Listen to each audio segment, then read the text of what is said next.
হঠাৎ করেই যখন বিশ্বখ্যাত কোনো ফুটবল তারকার মুখে মাস্ক লাগে এবং মাস্ক পরে খেলতে দেখা যায়, তখন ব্যাপারটা সবাই অবাক বিস্ময়েই দেখেন। কেউ কেউ সমালোচনা করেন, কেউ কেউ খুশিও হন। ভক্তরা হয়তো খুশি হন, কেউ কেউ চিনতেও ভুল করে ফেলতে পারেন।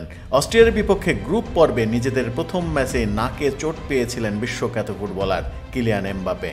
চোট গুরুতরই ছিল, নাকটা ভেঙে গেছে কিনা এমন আলোচনাও ছিল।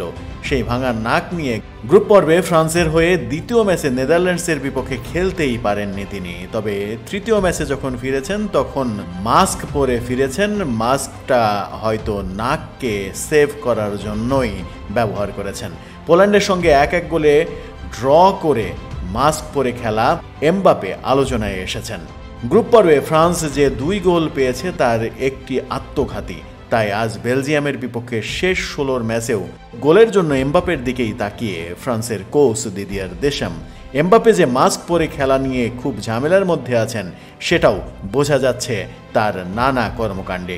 ইউরো থেকে ছিটকে যেতে হবে বলে নাকে অস্ত্রোপচার করেন নাই তিনি, কিন্তু ভাঙা নাক রক্ষা করতে মাস্ক পরে খেলতে নেমে ঠিক মানিয়েও নিতে পারছেন না। এরই মাঝে 5টি ভিন্ন ভিন্ন মাস্ক পরেছেন তিনি। কোনটিতে ঠিক মতো সুবিধা পাবেন এখনও বুঝে উঠতে পারছেন না। মাস্ক নিয়ে এমবাপে তাই বলেছেন, প্রতিবারই কোনো না কোনো সমস্যা থাকছে।